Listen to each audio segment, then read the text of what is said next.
안녕하세요. 오늘도 서연살롱을 찾아주셔서 감사합니다. 많이들 그러더라고요. 할머니라는 말에는 마법 같은 힘이 숨겨져 있는 것 같다고요. 단지 말하거나 생각했을 뿐인데 정겨운 고향 풍경을 떠올리게 하고 때로는 마음을 푸근하게 달래주기 마련이니까요. 특히나 저한테는 남들보다 더욱 향수 짙은 그 말이 바로 할머니예요. 기억도 남아있지 않은 아주 어린 나이에 친부모님을 여인 탓에 할머니 손에서 거의 평생을 자랐거든요. 그런 할머니마저 노환으로 돌아가시던 날에는 얼마나 가슴이 무너지던지 장례식장에서 울고 또 우는 제 모습을 보다 못한 어른들이 상주가 흔들리면 다른 사람들이 더 힘들어진다며 아무리 꾸짖고 이러다 쓰러질지도 모르니까 가서 수액이라도 한 대 맞고 오는 게 어떻겠냐며 아무리 권해봤자 그저 눈물만 하염없이 쏟아질 뿐이었죠. 세상 유일한 혈육이자 부모님이나 다름없는 할머니를 떠나보내고 나니 마음이 자꾸 헛헛해지더라고요. TV에서 웃기는 개그 프로그램이 나와도 풍경 좋은 곳으로 여행을 떠나보아도 좀처럼 달래지지도 않고 차마 떨쳐낼 수도 없는 허전함이었어요. 그 그리움이 너무 사무친 나머지 전국 식당 투어를 다니기 시작했어요.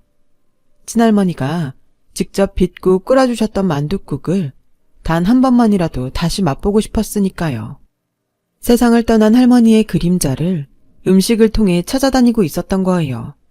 하지만 제 기대와는 다르게 만둣국에도 지역별로 개성이 전부 다르더라고요. 할머니의 만둣국, 그리고 밑반찬 솜씨와 비슷한 맛은 할머니와 함께 영원히 이 세상을 떠난 것만 같았는데요. 결국 딱 한 군데 찾아냈어요. 제 할머니가 주방에 생생히 살아계시는 것 같은 식당을요. 그곳은 지방 미식가들 사이에서는 암암리의 맛집으로 인정받아온 집인지 장사가 꽤나 잘 되는 식당이었어요. 비록 외딴 시골 구석에 자리에 있어도 단체석이 따로 있을 만큼 큰 매장에 서빙하는 직원분들 5이 늘 정신없이 일할 정도로 붐볐죠. 그곳에서 친할머니의 음식 그대로를 만나게 된 저는 차로 40분씩 걸리는 그 먼 거리를 오가며 하루 한 끼는 꼭 그 식당에서 먹었어요. 그리고 저 수육 주문 안 했는데요. 서비스입니다. 한우 수육을요? 밑반찬이나 차 같은 것도 아니고요. 네, 저희 음식을 너무 좋아하시는 것 같길래.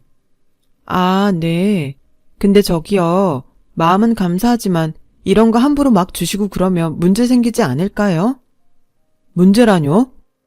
직원이 마음대로 서비스를 막 주고 그러다가 혹시라도. 괜찮아요. 여기 사장님이 우리 할머니고 제가 막내 손자거든요. 까짓거 막둥이가 연애 좀 해보겠다는데 말리는 할머니가 어딨겠냐고요. 네? 아, 제가 방금 뭐라고 한 거죠? 못 들은 셈 쳐드릴게요. 대신 질문 하나만요. 주인 할머니라고 그러셨죠? 그럼 제가 맨날 먹었던 음식들도 할머니께서 만든 것들이겠네요? 당연하죠. 이제 그만 편하게 쉬셔라. 자식 손주들이 아무리 부탁을 해도 똥꼬집이세요. 식당은 주인장이 자리 비우는 순간 망해가는 거 순식간이라나 뭐라나. 아, 전 할머니 편입니다. 굳이 따지자면 틀린 얘기 아니잖아요. 어르신들 평생 하는 일손 놓으면 갑자기 확 늙어버리는 것도 사실이고요. 그러니까 할머님께 잘해드리세요. 오래오래 행복하게 사셔야죠. 암튼 그래서 이 집 음식이 맛있었구나. 할머니들은 원래 그런 존재잖아요. 분명 고추장 딱 하나에 밥만 쓱쓱 비벼주셨는데도 꿀맛이고. 그쵸. 손주 입에서 배고프다는 말 한마디만 나오면 무슨 전쟁이라도 난 것처럼 발 동동 구르면서 주방으로 들어가시고. 제 말이요. 인연이 되려고 그랬던 걸까요? 식당 홀 매니저로 근무하고 있던 막내 손자와 전 덜컥 눈이 맞아버렸고 정신 차려보니 진지하게 결혼 얘기를 나누고 있더라고요. 맙소사, 결혼이라니. 나에게도 가족이 다시 생길 수 있다니. 저에겐 식구들이 없으니 시댁 어른들의 허락만 떨어지면 되었던 상황이었어요. 하지만 내심 마음 한구석이 불안했어요. 식당 덕분에 큰 부잣집이 되었다는 시댁과는 다르게 전 특별하게 내세울 것 하나 없는 그저 평범한 직장인에 불과했으니까요. 그러던 어느 날 집으로 한번 오라는 초대를 받은 저는 조마조마한 마음을 품은 채로 시댁으로 향했는데요.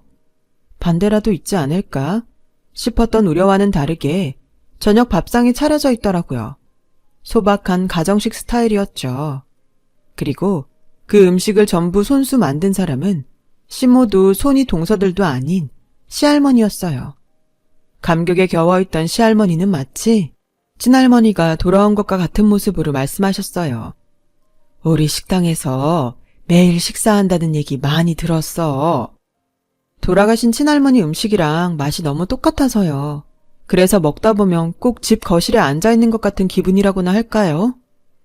그래서 일부러 가정식 스타일로 차려봤어. 할머니를 그리워하는 만큼 집밥도 그리울 것 같길래 식당에서 먹는 식사하고 집에서 먹는 집밥하고는 또 다른 느낌이잖니. 감사합니다. 감사합니다. 시할머니의 집밥은 친할머니를 떠나보낸 이후로 줄곧 한 번도 완벽하게 채워진 적 없었던 가슴속 구멍을 완전히 채워주었어요. 먹는 내내 눈물이 흘러내렸죠. 친할머니를 향한 추억과 시할머니가 보여주신 뜻밖의 환대에 대한 감사한 마음이 뒤엉킨 눈물이었어요. 그런 저를 포근하게 다독여주시는 시할머니의 눈시울도 눈물로 붉어져 있었죠. 얼마나 외롭고 쓸쓸했으면 만난 밥상을 앞에 두고 눈물까지 쏟아낼까. 나도 부모 잃어본 적 있어서 잘 알아. 다 이해한다. 하지만 이제 괜찮아. 더는 외로울 일 없을 거야. 우리가 너의 가족이 되어줄게. 그렇게 결혼을 하게 된 저는 신혼집을 따로 마련하는 대신에 시댁으로 들어갔어요. 요즘 시댁 살림 사는 처자 없다고는 하지만 저한테는 시할머니가 계시는 시댁이야말로 세상 최고의 보금자리였으니까요. 마냥 행복하기만 한 날들이었어요. 아침 일찍 식당 일을 나서는 시할머니를 배웅한 뒤에 출발하는 출근길도 행여 야근이라도 할라치면 거실에서 저를 기다리다 잠든 시할머니를 안아 이부자리에 뉘어드리는 일도 그런 모든 일상들이 저에게는 안식이었어요. 그리고 그런 모든 순간 저는 시할머니에게 최선을 다했어요.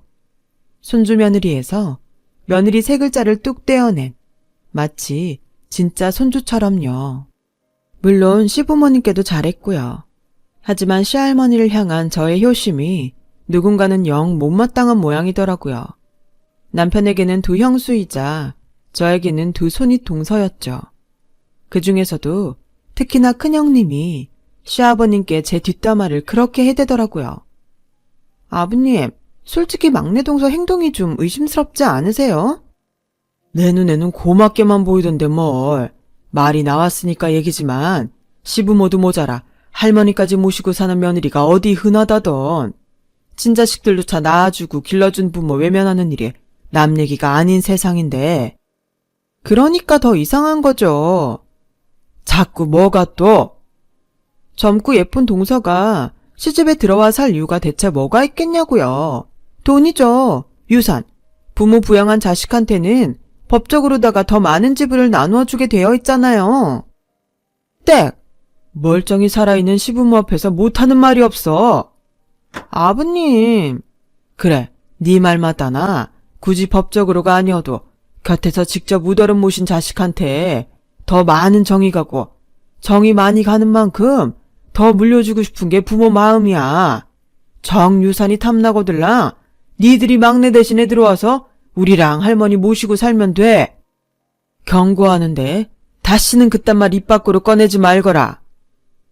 다행스럽게도 시아버님은 제 편을 들어주었지만 형님들 사이에서 오가는 호박씨와 눈총은 끊이지를 않았어요. 급기야 시할머니와 시부모님이 없는 자리에서는 아주 노골적으로 핍박을 해대기도 했죠. 하지만 전 절대로 굴하지 않았어요. 굽힐 이유가 뭐 있겠냐고요. 내가 착한 쪽이고 지들이 악당 쪽인데. 아무리 맏며느리고 큰형님이라지만 말씀이 지나치네요.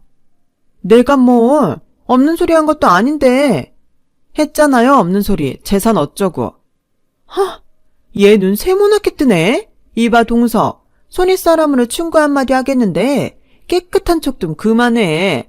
막말로다가 젊은 여자가 왜 굳이 시댁에 눌러 앉아가지고 왜 이런 고생을 자처하겠어? 돈밖에 더 있냐고. 시할머니랑 시부모님 모시고 산답시고 여우질이나 해가면서 나중에 유산 혼자 다 처먹으려는 속셈. 일종의 장기 투자랄까? 하기사 시댁 정도 식당이면 인생 걸고 장기 투자 한번 해볼 법도 하겠네. 어머, 그거 혹시 경험담인가요? 뭐? 묘사가 너무 리얼하길래. 아무튼 간에 요즘 것들은 버르장머리가 아주. 저기요, 형님. 우리 나이 차이 10년이 안 나거든요. 피차 거기서 거기 똑같은 세대인데 요즘 것들은 무슨. 형님들이 좀 많이 노안이기는 해요. 그쵸? 야! 분명하게 말해두는데 우린 유산 그딴 거 관심 없으니까 큰아들 작은아들 둘이서 지져먹든 갈라먹든 알아서들 하세요.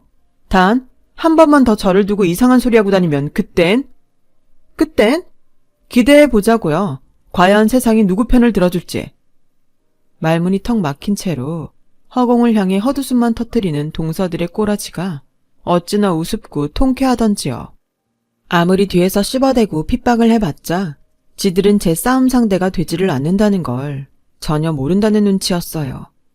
그런데 세상 일이라는 게 알 것 같다가도 모를 일이더라고요. 나이에 비해 아주 건강한 편이던 시아버님이 식자재 거래처와 통화를 하던 도중에 심장을 부여잡으며 쓰러지셨어요. 인공호흡을 하며 달리는 구급차 안에서 결국 유명을 달리하셨고요. 그때부터였죠. 시댁의 묘한 분위기가 감돌기 시작한 건. 호시탐탐 저를 견제해왔던 동서들이 본격적으로 유산 다툼을 벌이기 시작했냐고요? 전혀요. 오히려 그들은 끼리끼리 아주 화목했고 여유로운 모습이었어요. 마치 서로 무슨 일종의 협약이라도 미리 맺어주었다는 것처럼요.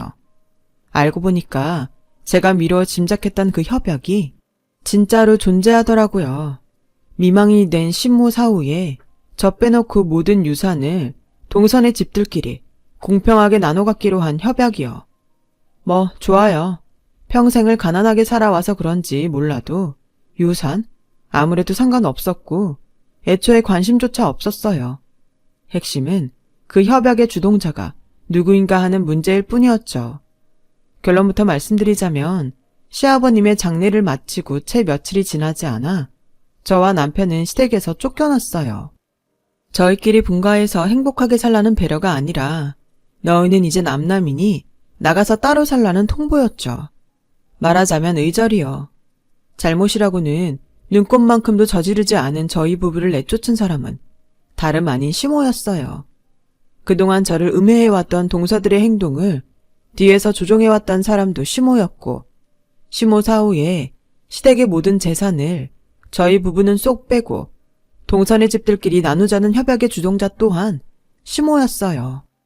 도무지 그런 상황을 이해할 수 없었던 저는 시모에게 따져 물었어요. 함께 살면서 저희가 할머님과 어머님께 큰 실수라도 했나요? 실수한 거 없다? 아니면 혹시 처음부터 결혼을 반대하시는 입장이셨나요? 제가 특별히 내세울 것도 없고 친정도 없는 처지라서요? 나 그런 걸로 차별하는 사람 아니다. 그럼 대체 왜요? 잘못도 없었다. 제가 못마땅한 것도 아니다. 근데 왜 쫓아내려는 거냐고요? 네가 아니라 네 남편을 쫓아내려는 거야. 네? 아들 둘은 다 나를 닮아서 다행이지만 네 남편은 너 그 시할매 얼굴을 꼭 빼다 박았거든. 얼굴만 빼다 박았게? 말투며 표정이며 하는 생각과 행동마저도 시할매 판박이지.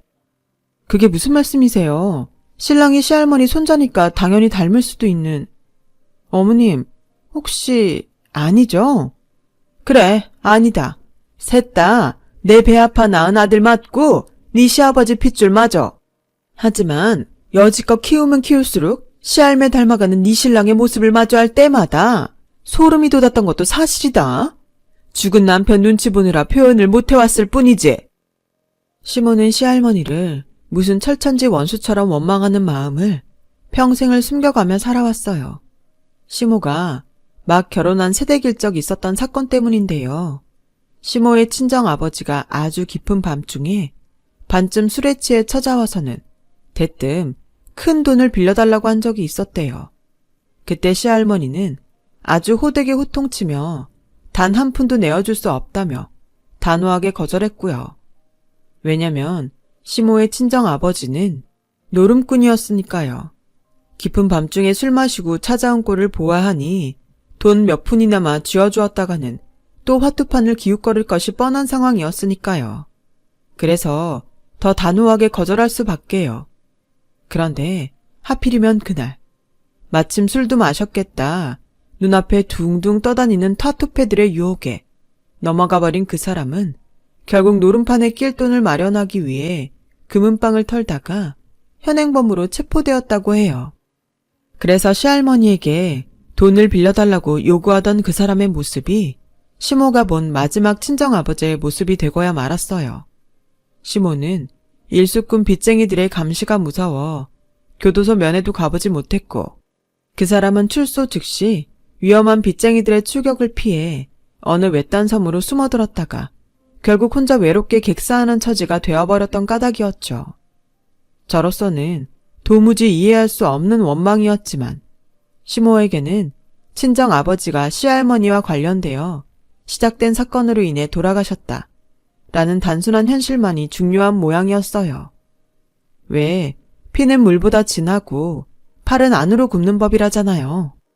그런 생각들이 시모의 눈을 가리고 마음을 엉뚱한 적개심으로 채워버린 거죠.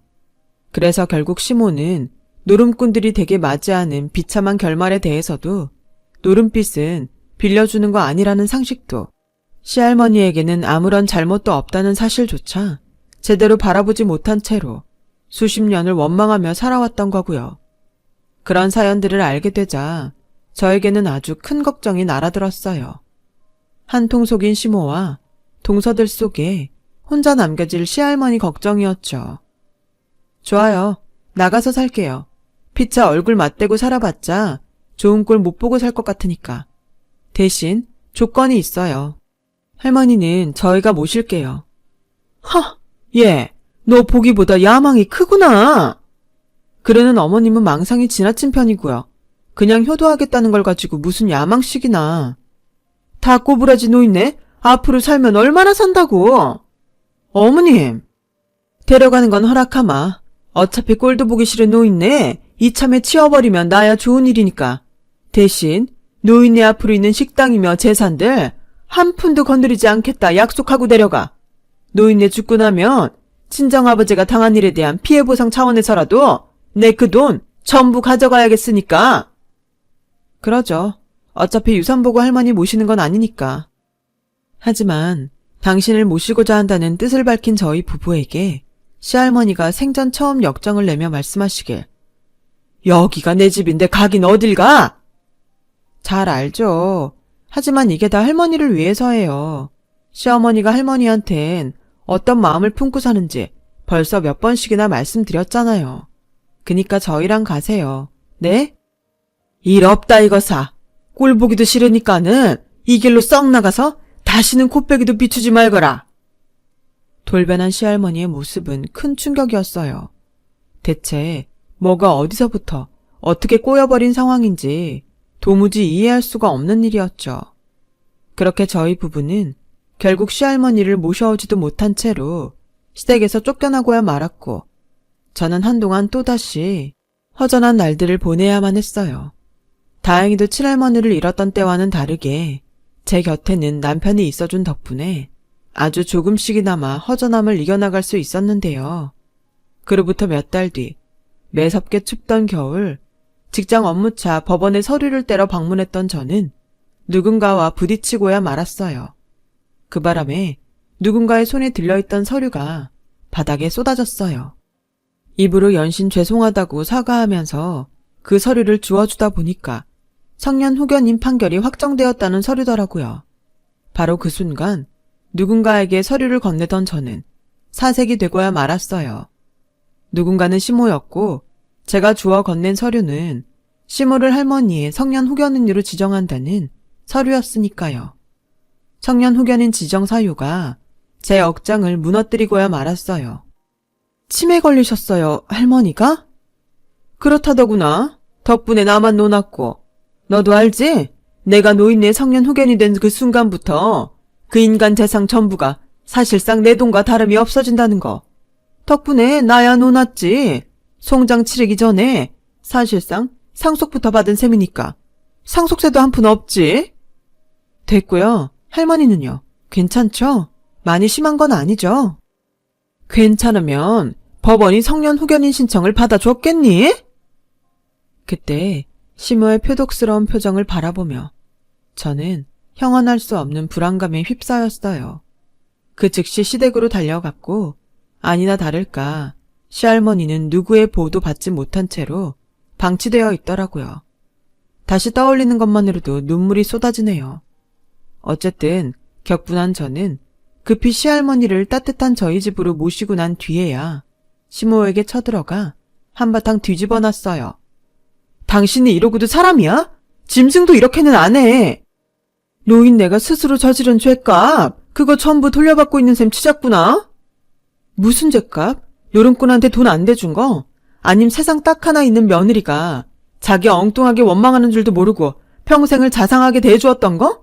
할머니가 대체 뭘 잘못했냐고 뭘. 남의 아버지를 죽음으로 몰아넣고도 지금까지 목숨줄 부지한 죄. 웃기지 마. 할머니는 잘못 없어. 그놈의 화투패 노름에 빠져서 비참한 결말을 자초한 게 누군데. 그러자 시모가 저의 뺨을 쫙 때렸어요. 가만히 있을 수 없던 저도 시모를 향해 손을 휘둘렀지만 제 손이 시모의 뺨을 때리기 직전에 멈추었죠. 그리고 말했어요. 당신이랑 똑같은 행동은 하기 싫어서 참아주는 줄이나 알아. 난 우리 할머니 모시면서 평생 사람답게 살 테니까. 당신은 계속 그딴 식으로 살아봐 어디. 계속 짐승으로 살아보라고. 그리고 기대할게. 당신 말 맞다나 그쪽이 저지른 죄값 반드시 돌려받는 모습을 보고 말 거야. 그렇게 저희 부부는 치매 시할머니를 모시고 살기 시작했어요.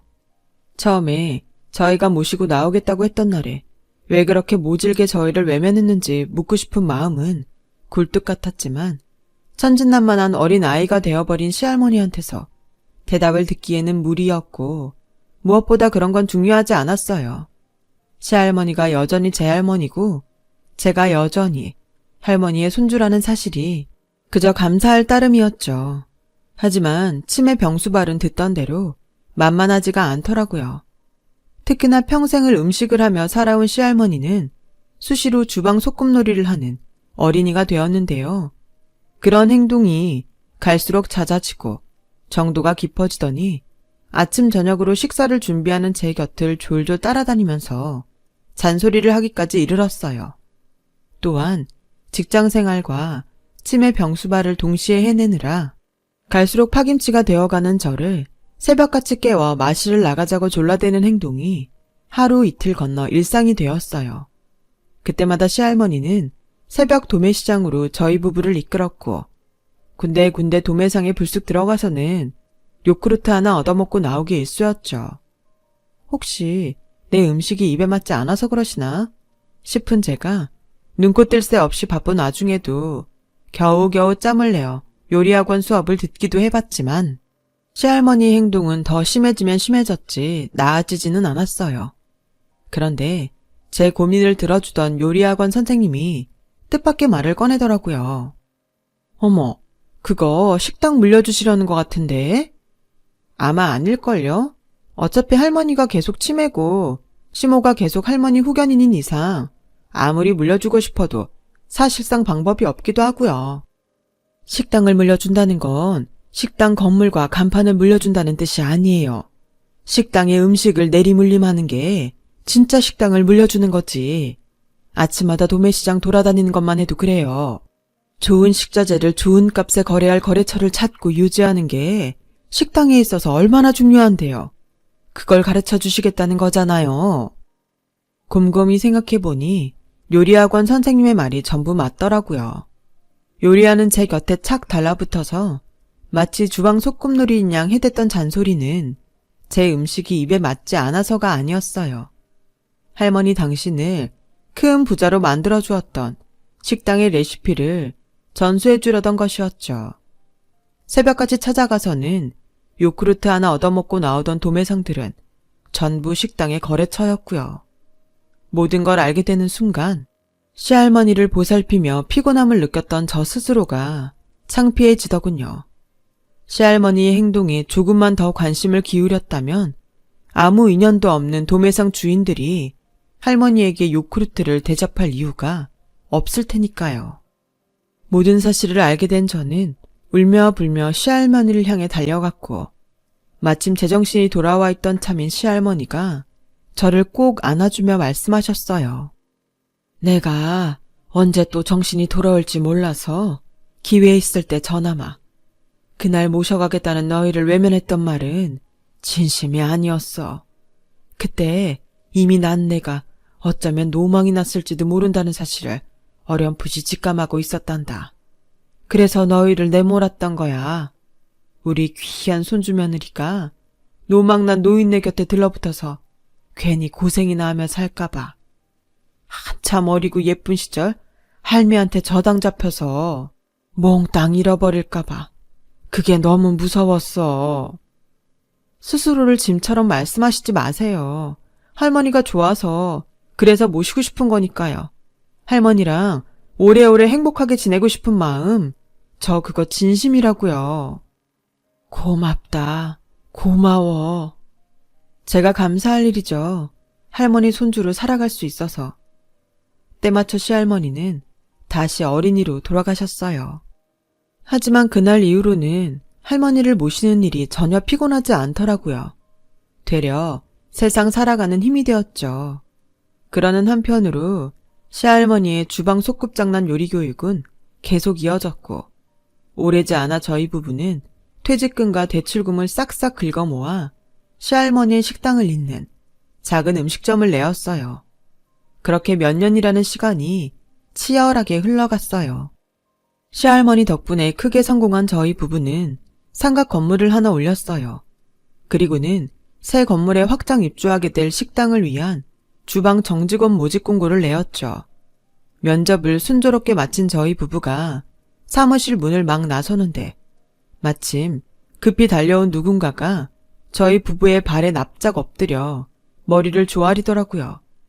과거의 기세 따위는 간데 없이 초라한 행색으로 나타난 시모와 동서들이었죠. 시할머니의 성년 후견인 자격으로 오직 물질적 재산, 그러니까 식당 건물과 돈만을 사실상 갈취하다시피 거머쥔 시모는 지난 몇 년 사이에 확 몰락하고야 말았어요. 시할머니의 식당을 확장하면 돈을 더 벌 수 있으리라는 착각에 빠져서 이를 무리하게 키웠고 동서들에게도 분점들을 내주었고요. 하지만 그들은 몰랐어요. 음식점이란 주인이 주방을 비우는 순간 이미 망한 것이나 다름없다는 사실을 말이죠. 시모와 동서들이 주방 아줌마들만 믿고 강원랜드를 오가며 사치를 부리는 사이 본점과 분점 모두의 평가는 나락으로 떨어졌고 결국 폐업 수순을 맞이했어요.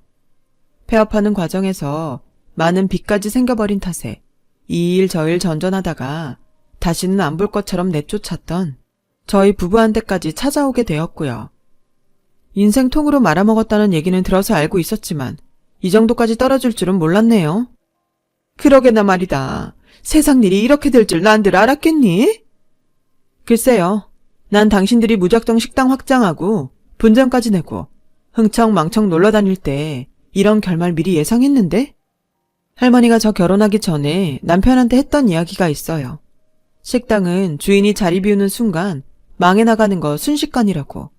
그런 게 삶의 지혜와 노하우죠. 성년 후견일이랍시고 할머니 재산 싹 날려먹은 파렴치한 짓거리가 아니라. 그래, 축하한다. 성공한 거 아주 많이 축하해. 그래서 말인데. 괜히 뜸들이지 말고 얼른 말해요. 식자재 납품 시간이라 바빠요. 하나하나 직접 검수하고 물건 받거든. 먹고 살게 한 번만 도와주렴. 뭘 어떡해요. 분점 하나만 내줘. 실패는 성공의 어머니라잖니? 이번에는 반드시 성공시킬 수 있고 매달 수익의 30%, 아니 절반씩 너희한테 떼어주마. 와, 내가 평생 그딴 식으로 살아보라고 했다고 그걸 진짜로 이딴 식으로 평생을 살아버리네. 이봐요, 아줌마. 뭐? 아줌마? 그래요, 아줌마. 순서가 좀 바뀌었다고 생각하지 않아요? 반성하고 사과하는 모습이 먼저 아니냐고. 사과하고 있잖아. 무릎 꿇고 손도 싹싹 빌잖니. 반성의 의미로. 뭘 잘못했길래 사과하고 반성해야 할까요? 내가 대신 대답해봐. 시할머니한테 그런 짓 한 거. 그니까 사과를 할 거면 할머니 앞에서 제대로 해. 내가 왜? 노망나서 앞가림도 제대로 못하는 노인네한테 뭐하러? 내가 이래서 당신을 짐승이라고 하는 거야. 도저히 사람이라고는 생각해 줄 수가 없어서. 이게? 그래. 나 망했고 너 돈 많다. 이제 속 시원하니? 한 가족한테 갑질을 해놓고 그러고 나니까 속이 시원해. 이쯤 되면 차라리 고마울 지경이네. 일말의 동정심조차 품지 않게 만들어줘서. 이쯤에서 마무리 짓죠. 할머니가 우리한테 진정한 의미의 식당을 물려준 이유가 뭐겠어? 이 세상 딱 하나. 우리 부부만 당신 자식으로 인정하겠다는 뜻이잖아. 그니까 다시는 우리 앞에 나타나지 마. 할머니가 버린 식구면 우리도 가족으로 인정 안 하니까. 그제야 사태를 파악한 시모와 동서들이 바짓가랑이를 붙잡고 늘어지더라고요. 전 그러거나 말거나 유유히 자리를 떴고요. 그들의 손을 사뿐히 지려밟고 가줄까 하는 생각이 살짝 들었지만 참았어요. 시모와 동서들처럼 짐승 같은 행동을 하고 살고 싶지는 않았으니까요. 제가 그래버렸다는 걸 알게 되면 시할머니가 많이 속상하실 테니까요. 저희는 모든 것이 행복해요.